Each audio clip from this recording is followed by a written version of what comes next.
Hi everybody, I am Leo Babauta from Zen Habits. Glad to be here with you, and in this video I'm going to share some of my top tips for sleep. And if you're looking to wake up early, these tips are also going to be for you because waking up early, it requires us to get some good sleep. Speaking of that, one of the reasons that waking up early is difficult for a lot of people is because they try and wake up early, first of all, too fast. So let's say I'm waking up at 8 o'clock in the morning now and I want to wake up at 6. That's a 2-hour jump, and so they do it too fast. Now, I did a video on how to change more gradually, but the other mistake that they make is that they go to sleep at too late, right? And that's because we haven't perfected our sleep routine, and so we go to sleep too late, and then we're tired and we try and wake up early anyway, and we power through it, and it's really, really tough. And so I don't recommend that. I recommend a gradual, much more gradual change on both ends, waking up early, but also going to sleep earlier. But how to go to sleep is also a really big challenge. And so I'm going to talk about some tips for that part, and then also just for falling asleep, and then also for how to make your sleep better by waking up in a more optimal way. So let's dive into my top tips. The first tip I'm going to say, and this is not my number one tip, but I think it's still a good tip, is focus on habit change before supplements. A lot of times you see these online influencers, these things you read on social media of using these different supplements to help you sleep better. And there might be something to it. I'm not saying that that they don't work at all, but I think for the most part, they're not the first thing you should try. They might make a tiny difference for most people. The one that is most highly recommended and actually has the most research behind it is melatonin. I actually don't think that that's a bad supplement to take, but I think that you should try some habit change before you start to try melatonin. There's a bunch of other ones that I think probably don't have a lot of evidence behind them. Ashwagandha and magnesium, and I've heard so many different supplements, I can't even remember them all. I'm not saying they're snake oil. They probably don't hurt, but you're probably wasting your money. And if you think if that's where you're putting your focus for getting better sleep, I would say a supplement stack is the wrong place to be putting your focus. It's more of a, let me try and get a 1% better sleep versus something that's going to improve my sleep by 50%. So let's focus on the things that actually matter. Habit change. And the habits that I would talk about is what you do before you go to bed, what you do to actually fall asleep, and then what you do when you wake up. And we're going to talk about those in the next 3 tips. Okay, so let's get to tip number 2, which is habit change for your sleep routine. So how do we actually form a better sleep routine? So first of all, figure out when you want to go to sleep, and then subtract an hour from that, and that is when you start your sleep routine. Okay, so how do we figure out when we're going to go to sleep? Well, figure out when you want to wake up eventually, right? So let's say eventually I want to wake up at 6 in this example.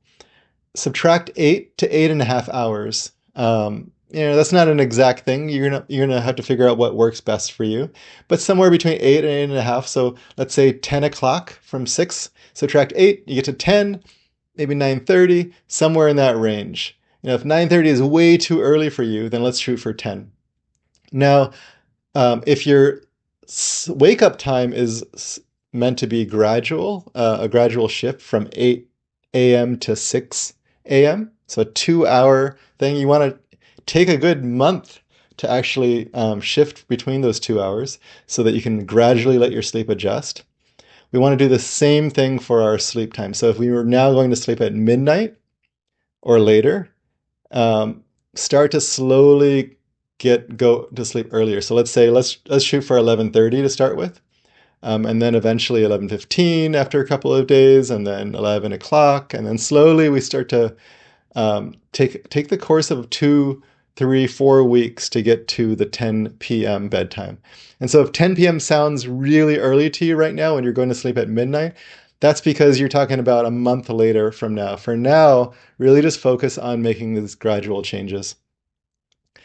And so let's say you're like, okay, I'm gonna start to sleep at 11:30, then an hour earlier, 10:30, is when your bed routine should start.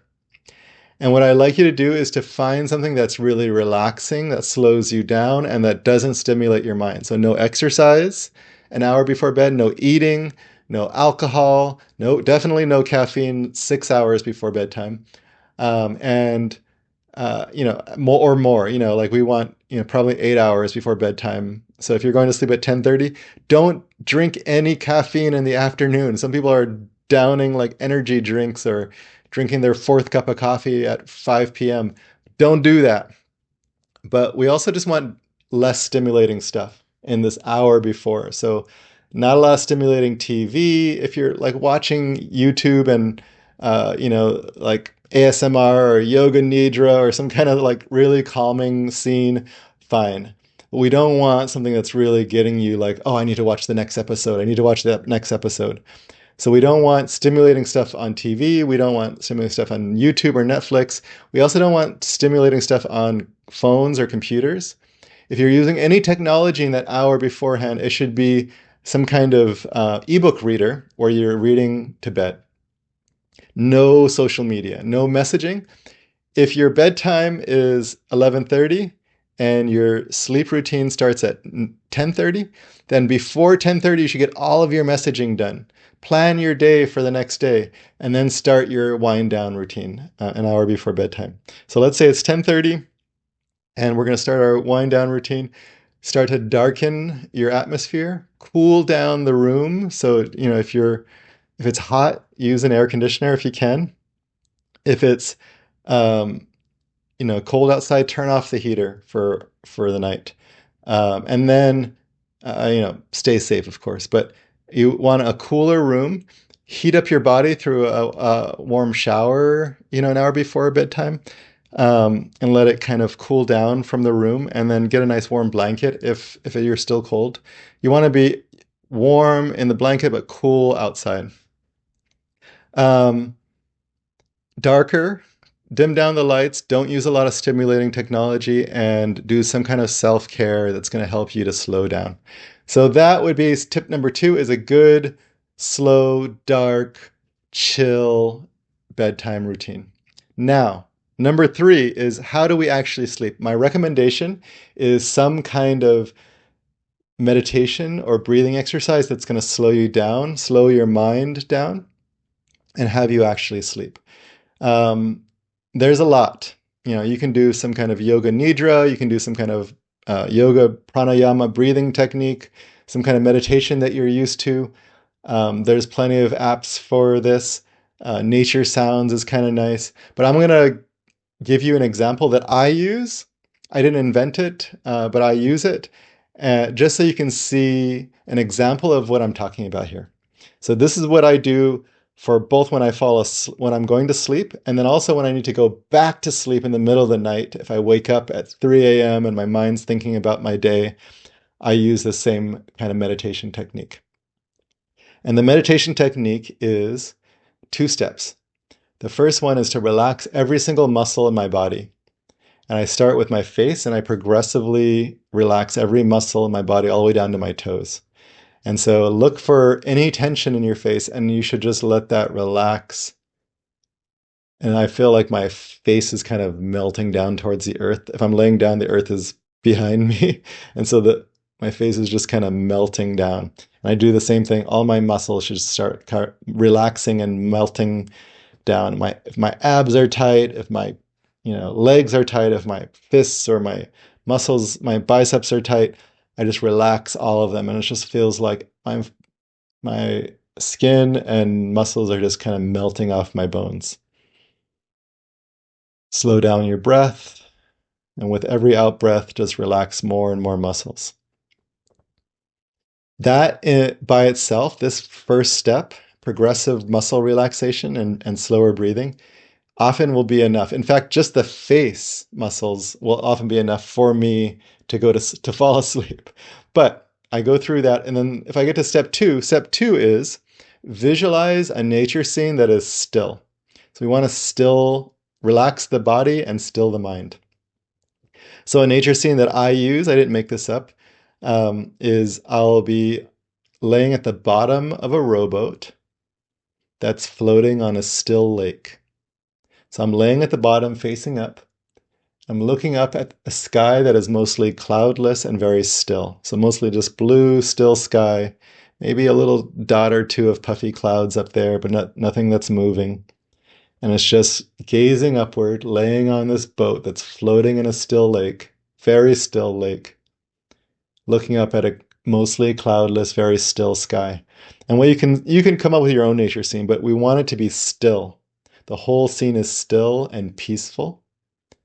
So now your muscles are relaxed and your mind is stilled, and that will usually get me to fall asleep. Now, it, sometimes in the middle of one of these two steps, your mind will start to get active and you're not doing the steps now. You're like thinking about stuff. That's okay. Just try and notice, like, oh, planning my day, or I'm worried about what happened earlier today. And then let yourself go back to step one. Do it again, relax, breathe, and then still mind, still scene. And if you get interrupted in the middle of that, try again, a third time. And if you get interrupted in the middle of that and your mind's still active, then just stop for now. So we don't want to do it 20 times. It's going to get really frustrating. So I like to just stop. That's not working for tonight. And that's, we're talking 95% of the time, I'll fall asleep in the first or even second try. But once in a while, maybe 5% of times, I'm going to have a hard time. And then what I'll do is I'll stop doing this technique and I'll just read a boring book.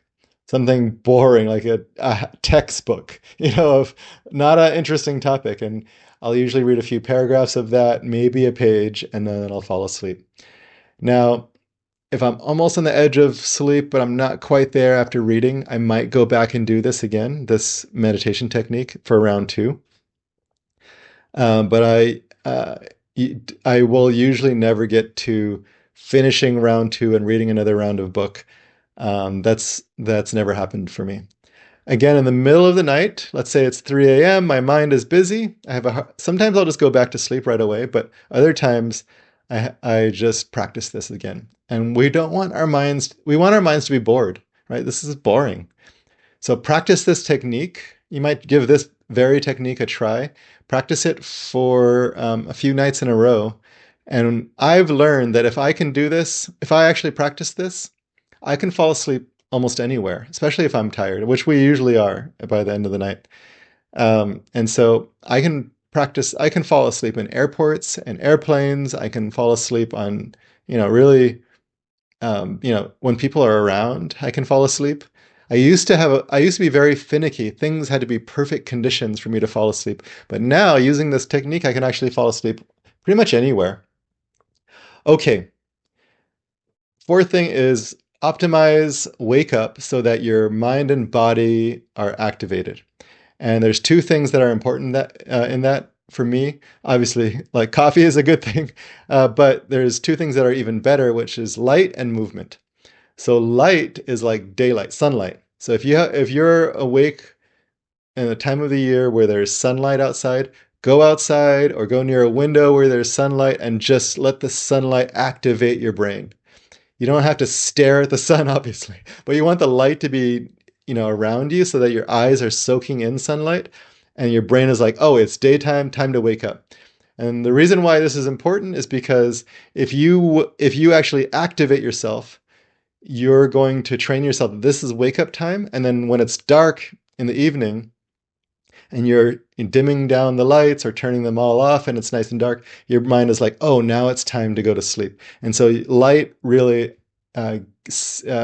influences your body's circadian rhythms. Now that takes time. It's not just something that just happens in one day, but I would actually go to a room where there's light, go outside on your porch or your backyard, or go for a walk, do something to get some light. If you're at a time of year when there's no light, then get one of those sunlight lamps. You can buy them fairly cheaply online, and the one that I got is rectangular. I use it for winter, and it has a lot of lumens. I can't remember what it is, 1,000 or 10,000. I can't remember, some big number.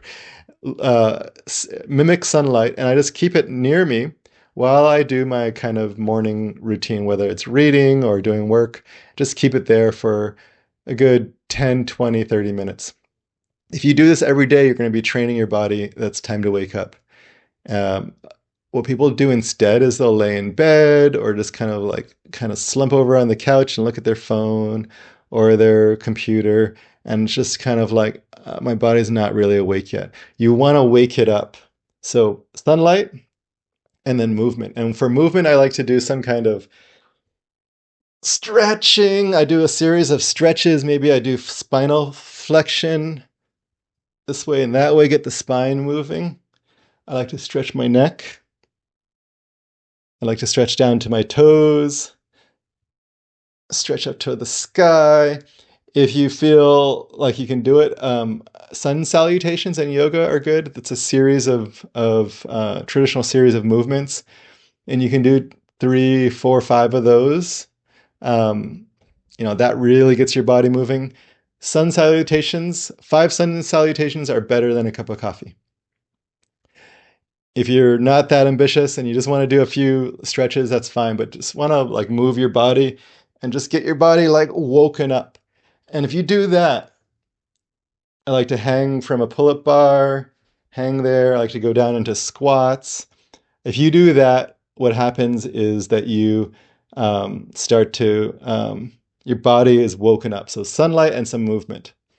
And that's all it takes, some gentle movement. You don't have to do anything too crazy. Some people like to do workouts in the morning or a run. Those are great, but not everybody has the motivation or the time to do that in the morning. So some kind of movement.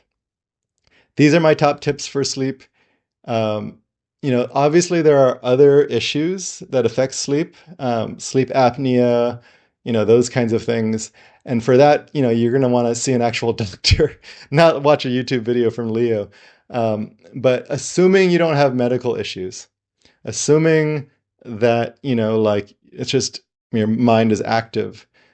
These are the things that I think are really important for good sleep.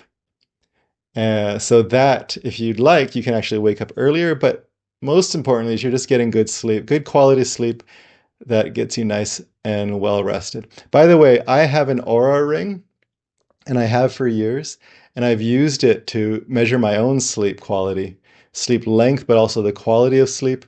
And I found that when I follow these things, my sleep quality really gets good.